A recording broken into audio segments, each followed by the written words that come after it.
और शुरुआत इस वक्त की बड़ी खबर से करेंगे। राजौरी से इस वक्त बड़ी खबर आ रही, जहां हिरासत में आतंकी संगठन का कुख्यात ओवरग्राउंड वर्कर लिया गया है। हिरासत में अकबर हुसैन नाम का OGW लिया गया है।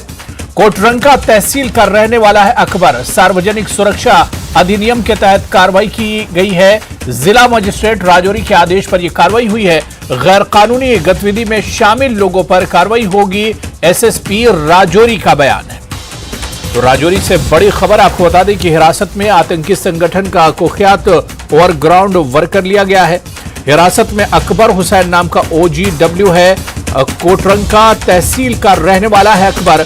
सार्वजनिक सुरक्षा अधिनियम के तहत यह कार्रवाई हुई है। जिला मजिस्ट्रेट राजौरी के आदेश पर कार्रवाई की गई है। राजौरी SSP ने कहा है कि गैर कानूनी गतिविधि में शामिल लोगों पर कार्रवाई की जाएगी। तो बड़ी कार्रवाई की गई है। गैर कानूनी गतिविधि में शामिल लोगों पर यह कार्रवाई हुई है। हिरासत में अकबर हुसैन का नाम का OGW जो है हिरासत में है। कोटरंका तहसील का रहने वाला है अकबर, जो आतंकियों के लिए काम करता था। अब हिरासत में आतंकी संगठन का कुख्यात ओवरग्राउंड वर्कर मौजूद है। जिला मजिस्ट्रेट राजौरी के आदेश पर यह कार्रवाई की गई है।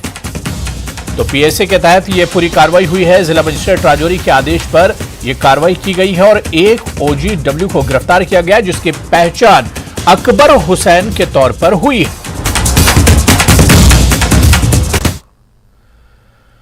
पीएम नरेंद्र मोदी ने बुधवार को बड़ा दावा किया। उन्होंने दिल्ली के प्रगति मैदान में भारत मंडपम सम्मेलन केंद्र के उद्घाटन समारोह में अपने तीसरे कार्यकाल का अनुमान जताते हुए कहा कि भारत वर्ल्ड इकोनॉमी में टॉप 3 पर होगा। पीएम मोदी ने कहा, ट्रैक रिकॉर्ड के आधार पर कह रहा हूं कि तीसरे टर्म में दुनिया की पहली 3 बड़ी अर्थव्यवस्था में एक नाम भारत का भी होगा। यानी तीसरे टर्म में पहली 3 इकोनॉमी में गर्व के साथ हिंदुस्तान खड़ा होगा। 2024 में हमारे तीसरे टर्म में देश की विकास यात्रा और तेजी से बढ़ेगी। आप अपने सपने आंखों के सामने पूरे होते देखेंगे। उन्होंने आगे कहा कि हमारे पहले कार्यकाल की शुरुआत भारत वर्ल्ड इकोनॉमी में 10वें स्थान पर था। जब आपने मुझे काम दिया तब हम 10 नंबर पर थे। दूसरे कार्यकाल में भारत दुनिया में 5वीं सबसे बड़ी इकोनॉमी है। दुनिया की 5वीं सबसे बड़ी इकोनॉमी है।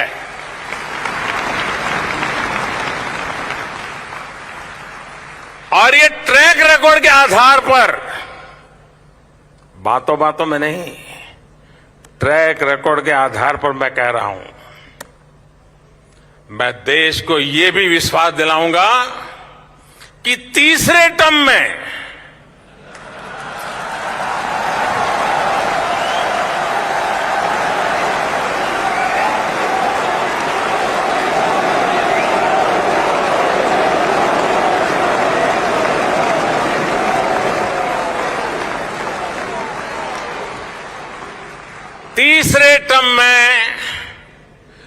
दुनिया की पहली 3 इकोनॉमीज में एक नाम भारत का होगा।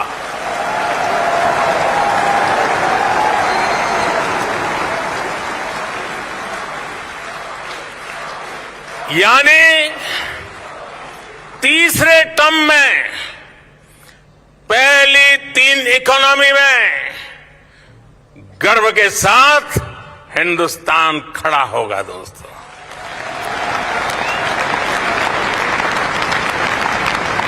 थर्ड टर्म टॉप 3 इकोनॉमी पे पहुंच के रहेगा भारत।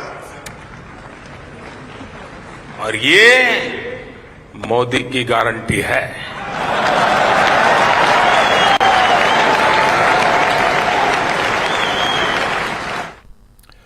इलाहाबाद हाईकोर्ट ने वाराणसी की ज्ञानवापी मस्जिद के ASI सर्वे पर रोक लगा दी है। मामले की सुनवाई गुरुवार यानी 27 जुलाई को की जाएगी।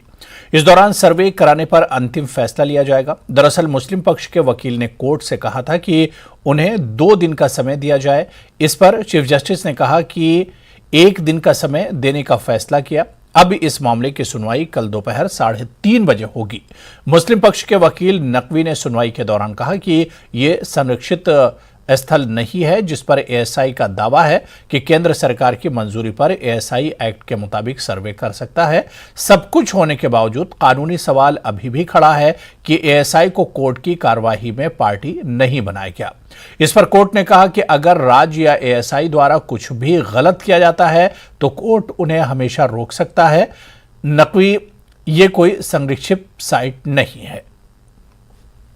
न्यायालय में मुकदमा चल रहा है, सर्वे की बात हुई है, सर्वे की रिपोर्ट के बाद जो डिसीजन आएगा आपके समक्ष रखा जाएगा। जांच टीम किस तरह से जांच करेगी, क्या कहा गया उससे? जांच में पुरातत्ववेश और जितने फोरेंसिक जांचें की गई हैं सारी जांच की रिपोर्ट के बाद ही डिसाइड होगा और जांच में जो आदेश होगा उसी प्रकार से निर्णित होगा जैसे राम जन्मभूमि बाबरी मस्जिद का हुआ था।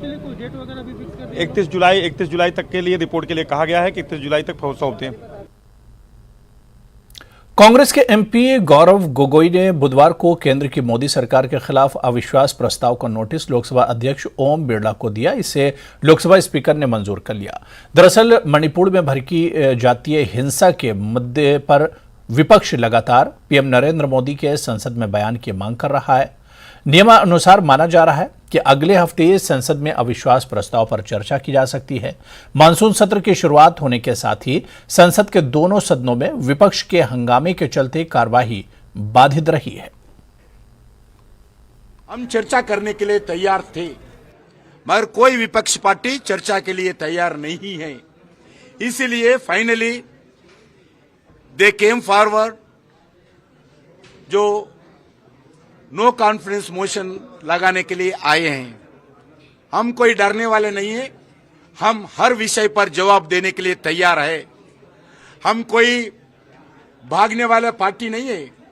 इनको सदन चलाना नहीं है, ये बहाना है इनके लिए। मणिपुर इन्होंने सत्ता इतने साल थी, क्या किया ये हम बताएंगे, लेकिन अविश्वास प्रस्ताव आएगा तब जो भी चर्चा होगी।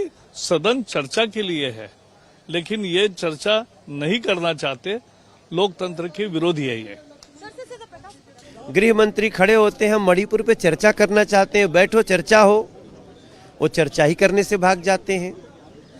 अभी वो नो कॉन्फिडेंस की बात कर रहे हैं, वैसे भी विपक्ष को तो कभी भी कॉन्फिडेंस नहीं था, उनको 2014 से ही कॉन्फिडेंस नहीं है, वो 2018 में भी लाए थे। ये सदन का टाइम बर्बाद करते हैं। आज हम सदन के अंदर लड़ रहे हैं और हम बार बार प्रधानमंत्री मोदी जी को कहना चाहते हैं कि सदन के बाहर नहीं, सदन के अंदर आकर देश को संबोधित करें, क्योंकि ये बात सिर्फ अब मणिपुर की नहीं रह गई है, ये बात दूसरे प्रदेशों में फैल रही है। राष्ट्रीय सुरक्षा और देश की अखंडता के हित में प्रधानमंत्री मोदी जी को सदन के अंदर आकर अब देश को संबोधित करना चाहिए। जो इश्यू घटना चल रहा है उसका ऊपर जो है चर्चा होना चाहिए। देश के प्रधानमंत्री का मुंह से अगर ये बात आने से देश के लोगों के लिए थोड़ा शांति भी रहेगा, अच्छा रहेगा बोल के हम लोग काफ़ी कोशिश किया था और इवन बीएससी मीटिंग में भी हम लोग जो है ना यही बात बताया था। उसी का बारे में आज का जो घटना हुआ है मणिपुर का, और उसके ऊपर जो है ना हम लोग हाउस का अंदर हाउस का बाहर में भी बोला है और आज के दिन में जो है ना ये नो कॉन्फिडेंस मोशन मूव किया है। भारतीय जनता पार्टी के वरिष्ठ नेता रविशंकर प्रसाद ने पश्चिम बंगाल की सीएम ममता बनर्जी पर हमला बोला है। उन्होंने बुधवार को एक प्रेस कॉन्फ्रेंस के दौरान कहा कि सीएम ममता बनर्जी ने बंगाल के आत्मा को ही मार दिया है। रविशंकर प्रसाद इस प्रेस कॉन्फ्रेंस में बीते दिनों पंचायत चुनाव के दौरान बंगाल में हुई हिंसा को लेकर भारतीय जनता पार्टी की फैक्ट फाइंडिंग कमेटी की फाइंडिंग्स को साझा कर रहे थे। बता दें कि रविशंकर प्रसाद इस कमेटी के संयोजक हैं। We noticed a sickening symbol of shameful democracy in Bengal elections. आप सभी जानते हैं कि ग्राम पंचायत का चुनाव वो संविधान की एक मर्यादा है। संविधान के अंतर्गत फर्स्ट टायर ऑफ इलेक्शंस है वो, और उसका एक चुनाव आयोग होगा, ये भी संविधान में प्रावधान है। तो आज क्या ग्राम पंचायत, क्या नगर निगम, क्या जिला परिषद, क्या विधानसभा, क्या लोकसभा, इन सभी संस्थाओं के बारे में संविधान में ही प्रावधान है। और उसके बावजूद इस तरह की हिंसा हुई, ये बहुत दुर्भाग्यपूर्ण है। आप लोगों ने कई स्टिंग ऑपरेशन किया और बम का दिखाया कि बम का व्यापार चल रहा था वहां पर। पैसा फेंको, माल ले, बिल्कुल फ्रीली अवेलेबल। तो हम लोगों ने एक अनुशंसा की है कि जितने भी आपराधिक मामले चुनाव संबंधित हैं, ये सबकी जांच सीबीआई से करवाई जाए। The fact-finding team in its recommendations has demanded that because of the complicit, biased nature of the Bengal police and administration, it is only appropriate that all these cases should be investigated by the केंद्र सरकार ने ED के निदेशक संजय कुमार मिश्रा का कार्यकाल बढ़ाने को लेकर सुप्रीम कोर्ट का दरवाजा खटखटाया है। केंद्र सरकार ने सुप्रीम कोर्ट में दायर याचिका में दलील दी है कि ऐसे महत्वपूर्ण मोड़ पर एक ऐसे व्यक्ति का होना जरूरी है जो देश भर में मनी लॉन्ड्रिंग जांच एजेंसी की प्रक्रियाओं, संचालन और गतिविधियों की जटिलताओं से अच्छी तरह परिचित हो। ईडी ये सुनिश्चित करने के लिए आवश्यक है कि मूल्यांकन टीम को आवश्यक रिपोर्ट, सूचना, आंकड़े आदि के साथ तुरंत और सक्षम रूप से सहायता प्रदान की जाए। 1984 के सिख विरोधी दंगों के दौरान दिल्ली के पुल बंगश इलाके में हुई हत्याओं के मामले में कांग्रेस नेता जगदीश टाइटलर को राउज एवेन्यू कोर्ट ने 5 अगस्त को पेश होने का आदेश दिया है। कोर्ट ने सीबीआई द्वारा दायर की गई सप्लीमेंट्री चार्जशीट पर संज्ञान लेते हुए टाइटलर को समन जारी किया। राउज एवेन्यू कोर्ट में सीबीआई ने एफसीएल रिपोर्ट पेश की। सीबीआई ने एफसीएल रिपोर्ट के साथ सील कवर लिफाफे में वीडियो और वॉइस सैंपल भी पेश किया। सीबीआई ने 1984 के सिख दंगा मामले में 20 मई 2023 को टाइटलर के खिलाफ चार्जशीट दायर की थी। अतिरिक्त मुख्य मेट्रोपॉलिटन मजिस्ट्रेट विधि गुप्ता आनंद ने इस मामले में चार्जशीट पर संज्ञान लेने के बाद आदेश पारित किया। जगदीश टाइटलर अपनी पॉलिटिकल पावर और अपनी मनी पावर को यूज़ करते 39 साल हो गए वो अपने आप को बचा रहा था।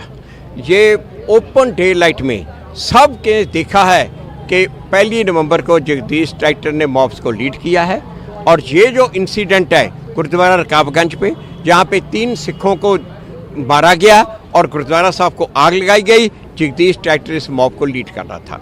मगर ये शुरू से इसके अगेंस्ट एलिगेशन था, मगर ये अपनी पावर यूज़ करके इसने ये जो कभी भी मुकदमा शुरू ही नहीं होने दिया। और ये जब ये नवंबर का में इसने सिखों को मारा, उसके बाद इसको मंत्री बनाया गया। उसके बाद कई बार ये मंत्री बन चुका। और यहां पर रुकेंगे फिलहाल छोटे से ब्रेक के लिए।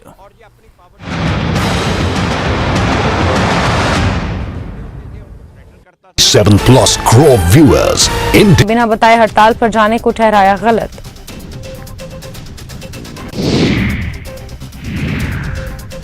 दानापुर में जानीपुर से पुलिस ने कुख्यात पप्पू कुमार को किया गिरफ्तार। अनुमंडल के टॉप 10 अपराधियों में शामिल 18 से अधिक कांडों का आरोपी पप्पू कुमार।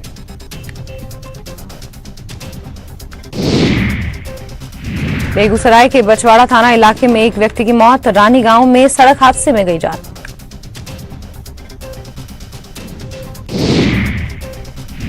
गया में इस बार ऐतिहासिक होगा। 29 सितंबर से शुरू होने वाला पितृपक्ष मेला, अभी से ही तैयारियों में जुटा जिला प्रशासन।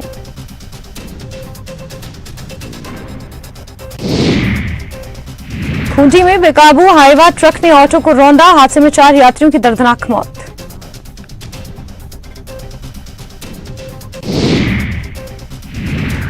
झारखंड के 14 आईएएस अफसरों की एक साथ ट्रांसफर पोस्टिंग, देवघर और पूर्व सिंहभूम समेत कई जिलों के डीसी और डीडीसी का तबादला।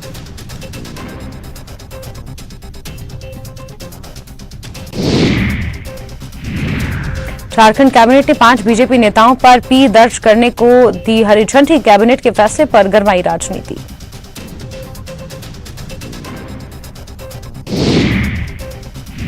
पलामू में गैंगस्टर प्रिंस खान का गुर्गा गिरफ्तार, संगठित अपराध के खिलाफ 1 सप्ताह में ताबड़तोड़ एक्शन।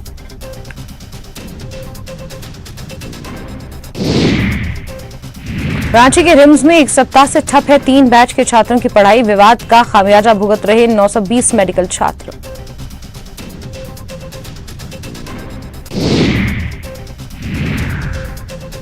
हेमंत कैबिनेट में हुए 29 जन कल्याणकारी फैसलों का मंत्रियों ने स्वागत किया। कृषि मंत्री बादल पत्रलेख ने पेपर लीक होने पर 10 साल सजा और 1 करोड़ के जुर्माने के प्रावधान का स्वागत किया।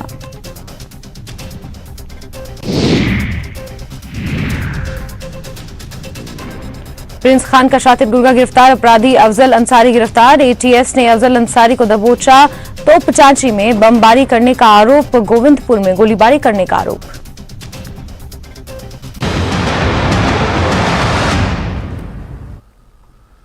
चौबीसवें करगिल विजय दिवस के मौके पर मरकजी वज़ीर दाखिला राजनाथ सिंह ने द्रास में वॉर मेमोरियल में मुनक्किद प्रोग्राम में शिरकत करते हुए शहीदों को खिराज अकीदत पेश किया। इनके हमरा तीनों अफवाज के सरबराह, नॉर्दर्न कोर एल के चीफ कोर, जी लद्दाख कमांडर 14 कोर और दीगर आला अफसरान मौजूद रहे।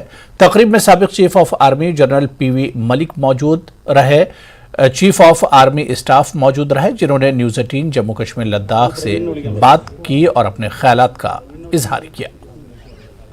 ब्रीफिंग उस फोर्स जहां पर तैनात है वहां उनको बताने के लिए बताया, वहां पर हमको बुलाया गया तो बहुत ही फर्क है। उस वक्त तो इतना बर्फीली और ये पत्थरों के बीच से जो ना दसते हुए पकते हुए हमने उस चोटी के ऊपर कब्जा किया कि हम अभी खुद हमको महसूस हो रहा है कि हमने इतना बहादुरी के साथ हमने इतना किया है। सर ये आपका ही आइडिया था कि भाई हमारे सारे शौदाओं को खारिज पेश करने के लिए यहाँ पर एक जगह बनाई जाए। सर अब तो हालात ठीक हो गए हैं, दुश्मन हमारे से मतलब दर्जनों मील दूर है। लोग चाहते हैं कि जैसे टाइगर हिल हो, बटरा कैंप हो, मुश्किल हो, वहां पर मतलब ये टूरिज्म को छोड़ा जाए। तो इस पे आप क्या कहें? देखो ये चीजें आहिस्ता आहिस्ता होती हैं और एकदम हम लोग उसको नहीं कर सकते। आपने भी ये देखा होगा कि पहले तो इस एरिया में भी आना नहीं देते थे, है कि नहीं? तो यहाँ पर भी इम्प्रूवमेंट है, बाकी बॉर्डर्स के ऊपर भी जो है तो आहिस्ता आहिस्ता इम्प्रूवमेंट, जैसे जैसे इंफ्रास्ट्रक्चर बढ़ता जाता है तो लोगों में कॉन्फिडेंस भी बढ़ता है, वो आएंगे, अपने आप आएंगे। और फिर जब आएंगे तो मुझे पूरा विश्वास है कि उनको आर्मी भी मदद देगी आगे जाने के लिए। सर सारा देश इसको दे रहा है, आप क्या मैसेज देना चाहेंगे करगिल वॉर को लेकर? पहला मेरा मैसेज पूरी फौज के लिए है कि हमेशा अलर्ट रहो। केंद्रीय कार्यकारिणी सदस्य आरएसएस डॉक्टर इंद्रेश कुमार ने कहा कि मातृभूमि के लिए बलिदान देना हर भारतीय के डीएनए में है। इंद्रेश कुमार जम्मू में विजय दिवस मनाने के लिए आयोजित एक सभा को संबोधित कर रहे थे। इंद्रेश कुमार ने करगिल शहीदों को श्रद्धांजलि देते हुए कहा कि भारतीय सेना के जवानों ने अपनी पूरी ताकत से युद्ध लड़ा और मातृभूमि का एक एक इंच वापस हासिल किया। इस अवसर पर करगिल शहीदों के वीर नारियों को सम्मानित किया गया। जनरल रविंद्र पाल सिंह जी आज यहाँ पर हम सब के बीच में ऐसे परिवारों की माताएं और बेटियां बैठी हैं, उनके पुरुष और युवक भी बैठे हैं, जिनको ये नहीं मालूम था कि उनके घर का जवान एक दिन मातृभूमि की सेवा में चला जाएगा। परंतु उससे भी ज्यादा आश्चर्य वाली बात है कि वो चला गया, उस परिवार के अंदर ये नहीं आता है कि अब हम बच्चों को इस सर्विस में नहीं भेजेंगे, बल्कि ये कमिटमेंट आती है कि इसी में भेजेंगे। बारामूला में 24वां करगिल विजय दिवस आज उन साहसी सैनिकों को याद करने और उन्हें श्रद्धांजलि देने के लिए मनाया गया जिन्होंने जीत हासिल करने के लिए चुनौतीपूर्ण परिस्थितियों में लड़ाई लड़ी। इस अवसर पर वीर सैनिकों को गहरी श्रद्धांजलि देने के लिए एक भव्य पुष्पांजलि समारोह आयोजित किया गया। इस कार्यक्रम में डैगर डिवीजन के जीओसी मेजर जनरल राजेश सेठी सहित सभी रैंक के जवानों ने भाग लिया, जिन्होंने शहीद हुए नायकों को पुष्पांजलि अर्पित की और उन्हें सम्मान दिया। समारोह के दौरान मेजर जनरल राजेश सेठी ने वीर नारियों करगिल युद्ध के दौरान अपने पतियों को खोने वाली बहादुर महिलाएं भी मौजूद रहीं। राष्ट्र के प्रति इनके बलिदान और योगदान को स्वीकार करते हुए व्यक्तिगत रूप से इनका अभिनंदन किया गया। करगिल विजय दिवस के मौके पर सेना ने आज रामबन के बटूत में शहीदों के लिए दौड़ का आयोजन किया। दौड़ को काउंटर इंसर्जेंसी फोर्स डेल्टा के deputy general officer commandant brigadier Sunil Kumar Saul ने हरी झंडी दिखाकर रवाना किया। दौड़ में सेना के अधिकारियों और सैनिकों के अलावा स्थानीय स्कूल के कई छात्रों और वन और शिक्षा विभाग के अधिकारियों ने भी भाग लिया।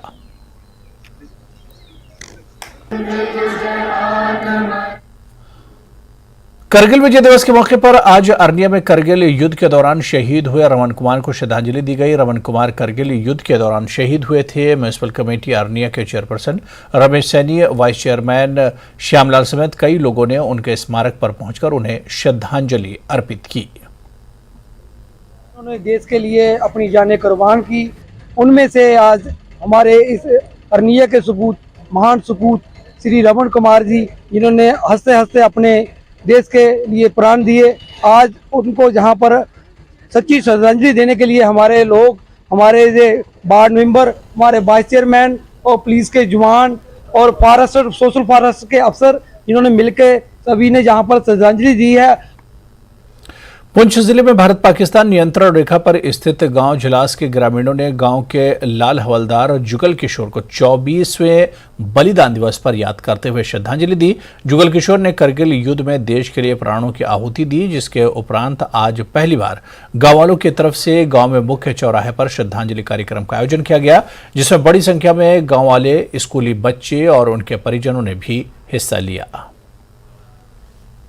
तो हम डिस्ट्रिक्ट एडमिनिस्ट्रेशन से और अपनी गवर्नर इंतजामिया से ये डिमांड करते हैं कि जो हमारे वीर जवान थे, जिन्होंने इस देश के लिए इतनी कुर्बानियां दी, उनके लिए या तो हमारे जलास के जो हाई सेकेंडरी स्कूल है उसके नाम पे रखा जाए, या यहाँ कोई जलास का जो एंट्री गेट है ये उनके नाम से रखा जाए, ताकि हर एक जो बाहर से यहाँ लोग आते हैं उनको पता लगे कि ये वीर जवानों का जो है गाँव है।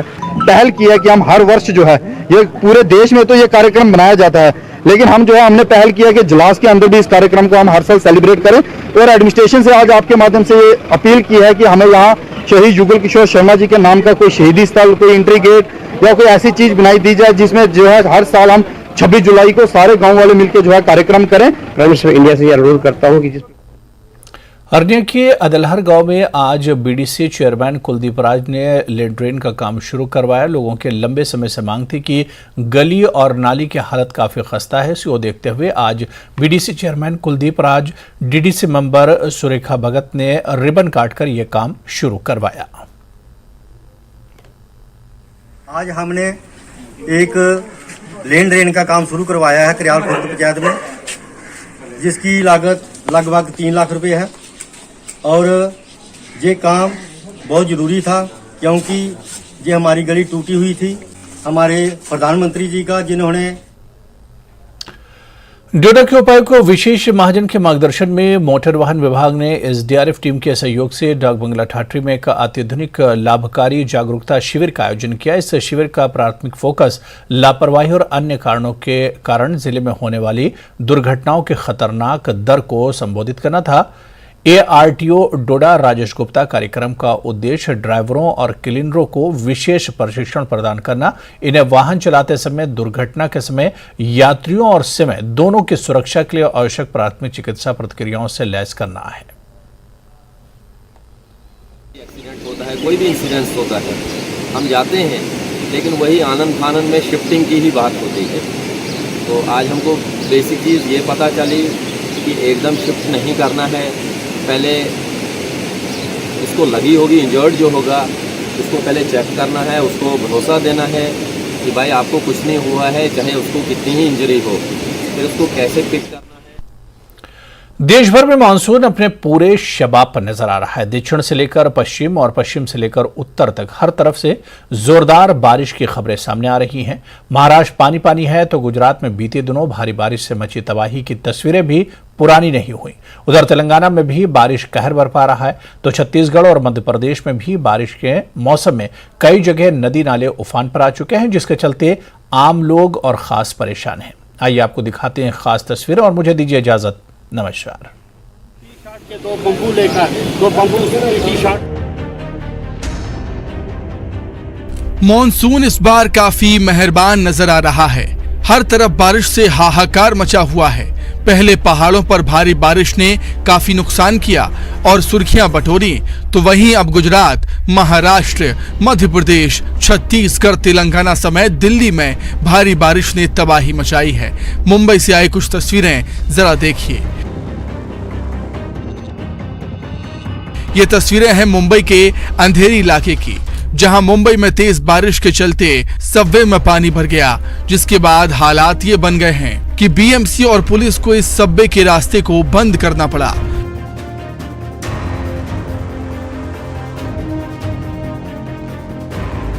वहीं छत्तीसगढ़ के कुछ इलाकों में भी भारी बारिश हो रही है, जिसके चलते नदी नाले उफान पर हैं। कुछ जगहों से तो ये भी खबर सामने आई है कि वहां के लोगों का संपर्क आसपास के गांव और जिला मुख्यालय से तक टूट चुका है। ये जो तस्वीरें आप देख रहे हैं, ये सुकमा की हैं, जहां भारी बारिश के बाद हालात कुछ इस तरह से नजर आने लगे हैं। यहां अचानक नेशनल हाईवे 30 पर पानी आ गया। इसके चलते बीजेपी दफ्तर भी पानी में डूब गया और कई घरों में भी पानी भर गया। बताया जा रहा है कि नाला भरने के चलते सड़क पर पानी आ गया।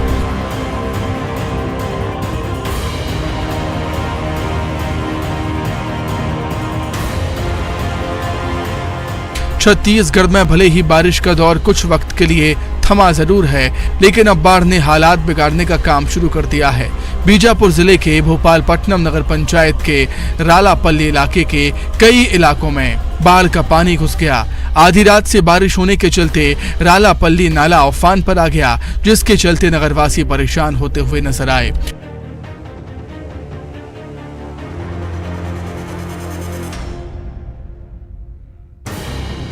वहीं बात करें मध्य प्रदेश की, तो यहां से लापरवाही की तस्वीरें भी सामने आ रही हैं। पुल पुलिया या रपटा के ऊपर से पानी बहने के बावजूद इसे लोग पार करते हुए दिखाई दे रहे हैं और अपनी जान को जोखिम में डाल रहे हैं। ये तस्वीरें दमोह की, जहां पहाड़ी इलाकों में बारिश होने के बाद पहाड़ी नदियां उफान पर आ गईं।